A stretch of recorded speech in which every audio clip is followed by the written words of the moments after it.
nakatali. Nakatali. Tanggal ka ng auto.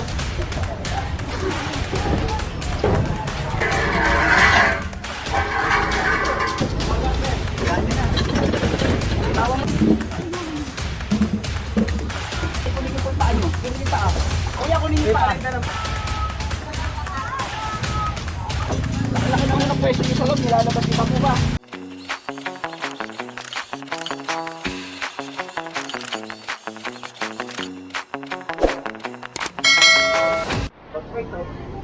Ayun pa, iwan na naman yung mga kalat nila. Ano yun nila? Iniwan na yung mga kalat nila.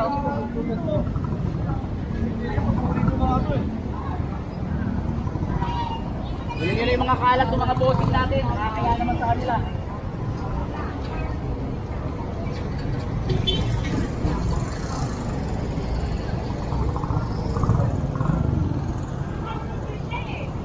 Yan, so iniwan kasi nila yung mga kalat nila rito.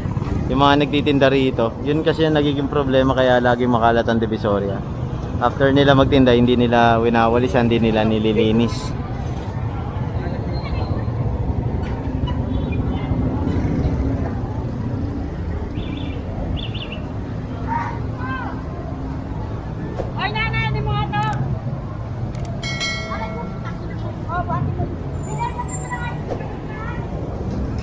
Yan, so nandito tayo sa Santo Cristo Street.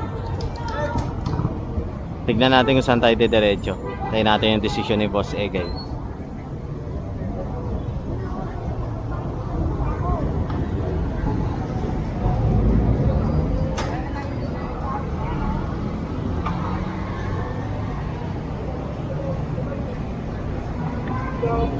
May silip tayo ng mga sa loob.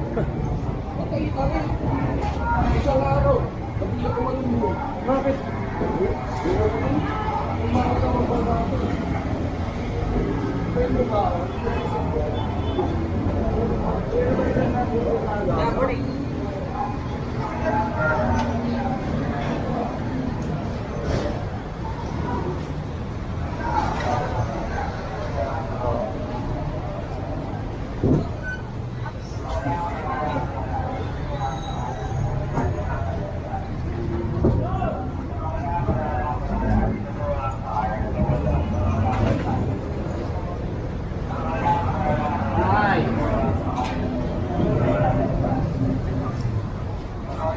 Tulungan yung may baba na ilagay mo ano ni nanay.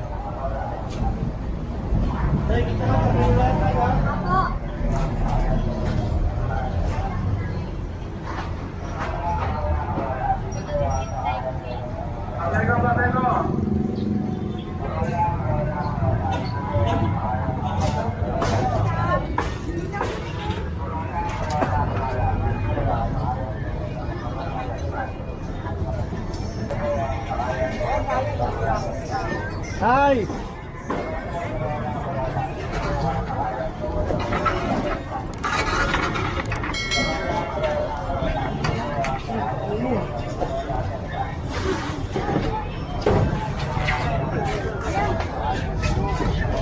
Mga patunungan, confiscated na.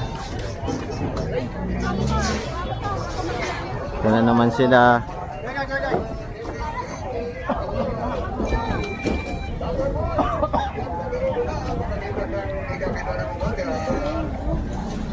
Sikip na talaga dito. Sa Elcano Street tayo, Elcano Street. Di niya matanggal. Ayan na, pumasok na. Ayan na. Sige, baba mo lahat ang Pepsi mo. Baba mo lahat ang Pepsi mo. Ayan o, anuhin niya pati ito man o. Baba mo yung Pepsi mo. Kahapon, pinagbigyan ko na kayo. Pinagbigyan ko na kayo kahapon. Urong yan, tatanggalin ko lahat yan. Brad, tanggalin mo yung Pepsi mo. Pinagbigyan na kayo kahapon. Hoy, alisin yan dyan. Ipasok nyo sa loob. Papasukin si Richard? Ano? May! May! Papasukin mo! Papasukin mo! Ano mo?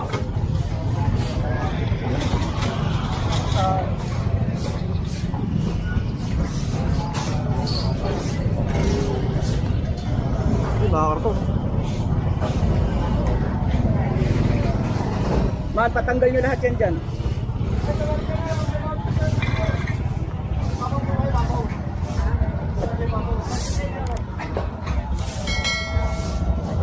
Sino mother?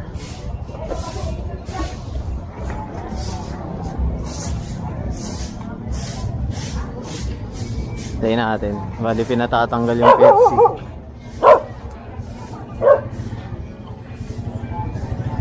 Ayan.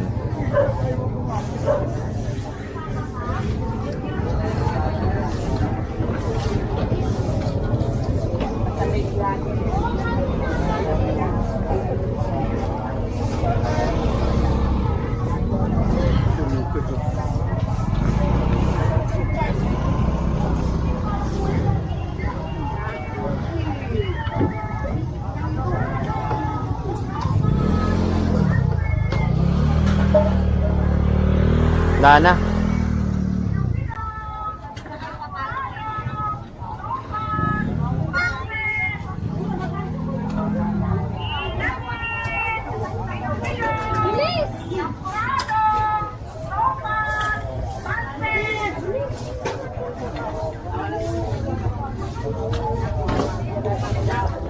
Ayan, so papasok na yung truck natin, sasakayan sa truck ng ating DPS. Pupresent tayo dito kay Labosegay. Ayan. Kung titignan nyo kasi napakasikip ng daanan dito sa Ilcano. Diba? Lalo na kapag pinuwestohan pa ng mga vendor. Halos wala nang madaanan. So kailangan talaga maluwag to. In case of emergency, pwede siyang may access agad-agad. Diba?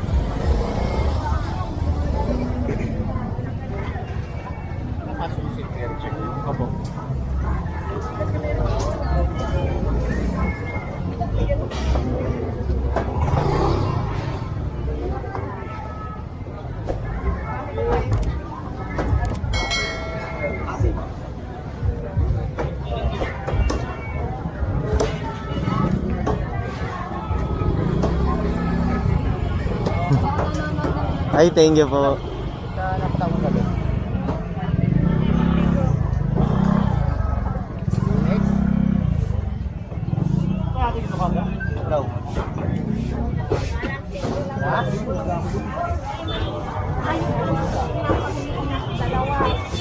Ayun, shoutout kay ate. Thank you so much po sa panonood ng ano natin, news content natin.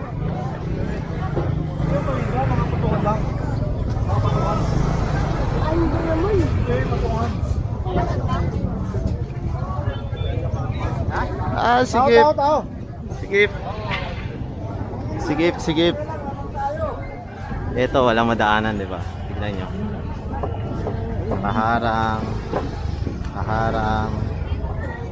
Kaharang, ginawang parking, kaharang. Manok na lang po. Chicken wings po. Manok po. Chicken wings.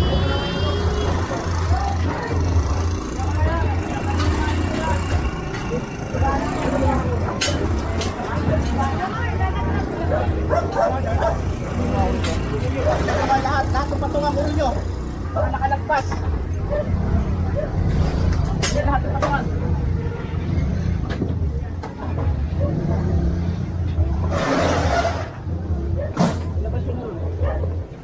Kunin po yung paa nyo. Kunin yung paa.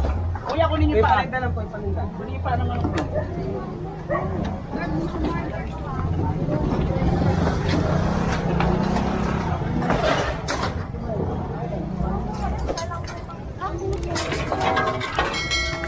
Sito kuya, sito.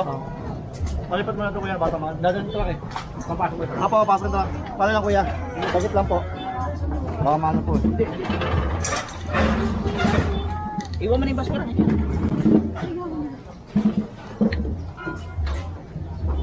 Ay pa rin kalabit. Sir Richard. Ilabas yun na to. Ayan, so kinonfiscate na to. Dahil kung titignan nyo, nandito siya sa gitna. Ito, gitna yan, di ba? Ayan yung guwit, oh. Gitna na yan. Paano makakadaan ng ano dito? Yes, dito pa. Mga tao sa kay mga naghahanap buhay.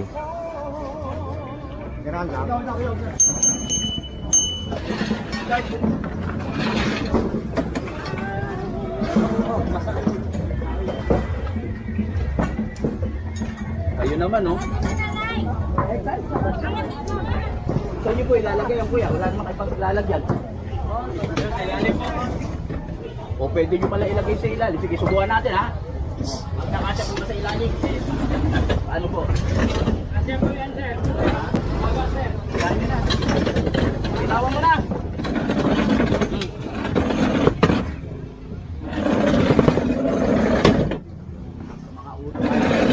Ito po, ayun po. Ang laki-laki po ng pwesto niyo sa loob, oh. Malino. Hop, hop, hop! Gay. Laki-laki na unang pwesto niyo sa loob, nilalabas yung pa po ba?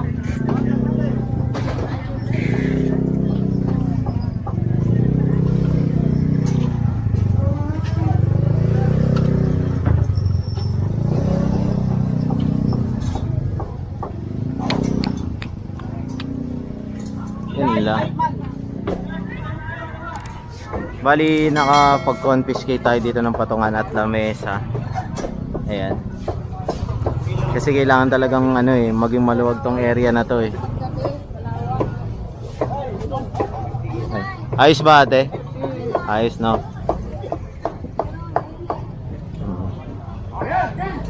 Kasi kailangan talaga ma-access to ng mga tao.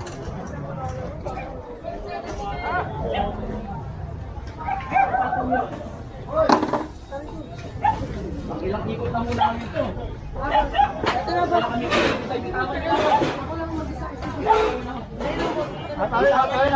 Natali. Ano nyo?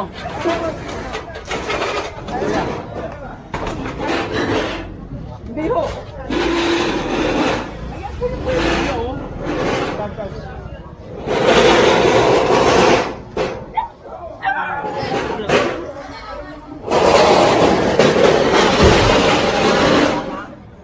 Yan yung truck natin.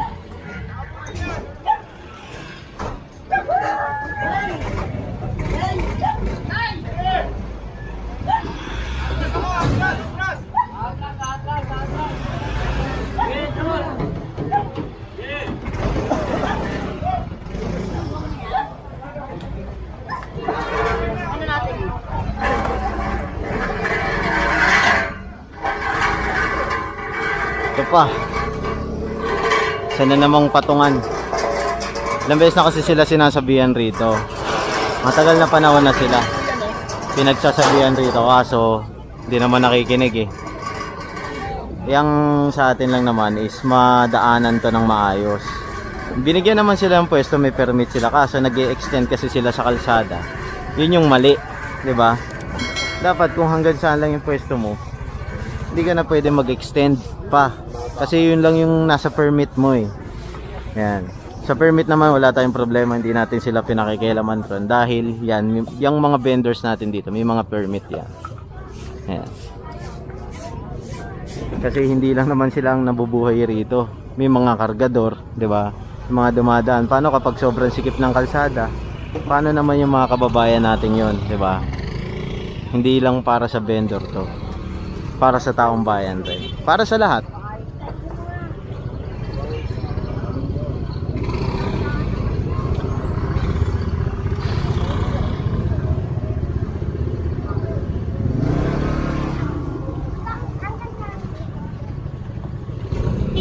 Hindi labas mo muna lahat yan. Sasaan yung truck.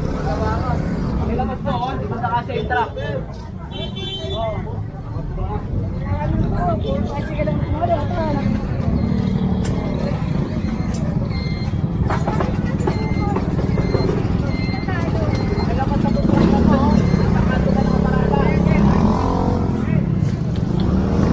Ay, nako. Dito na nga pala tayo sa Asuncion Street. Ayan. Ito yung isa sa part ng Divisoria. Dito naman makikita nyo puro prutas. Parang pulgeras. Ang laki na po ng pwesto niyo sa loob. Pakitanggal nyo na po ito. Sige po, ngayon na po. Kung ayaw niyo po tanggalin kami po magtatanggal na.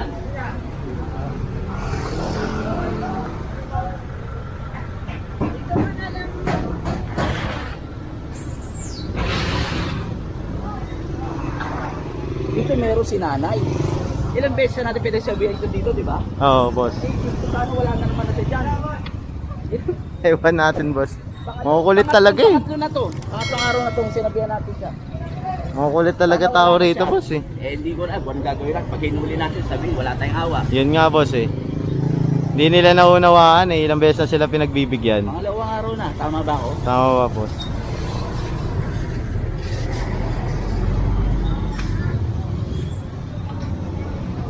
So inintay lang natin yung truck makalabas dahil medyo masikip talaga doon. Kailangan talagang tutukan yung area na yon. Ayan.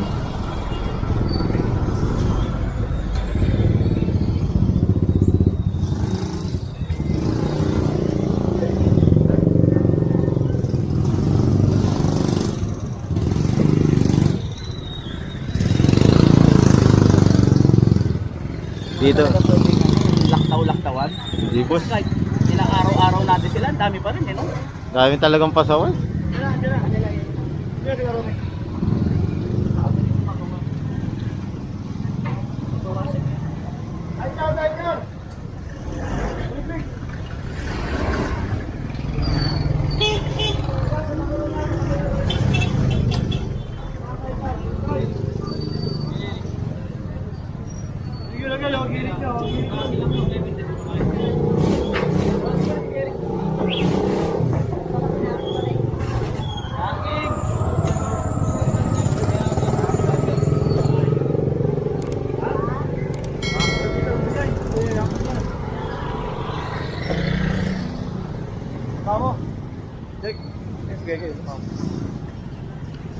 Ayan, so habol tayo kay boss Egay.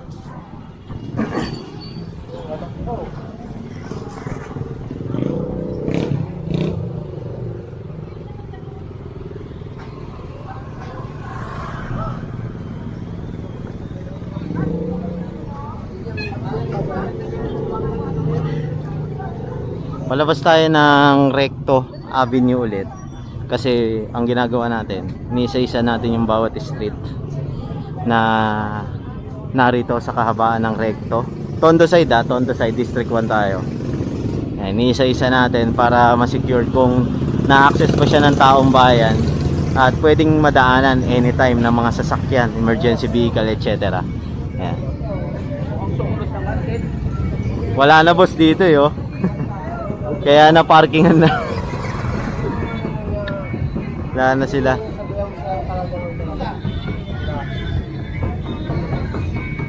Pati yung nasita natin na kinakatwiran nila sa pulis, wala na kasi mismong pulis. Ayun. Ay binenta na boss yung kalakal. Ito pa rin sa sinanay. Lumipat sa kabila. Si mother.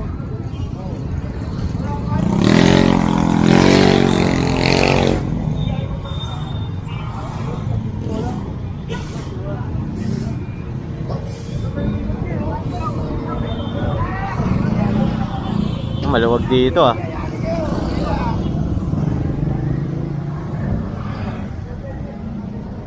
Papa muna natin.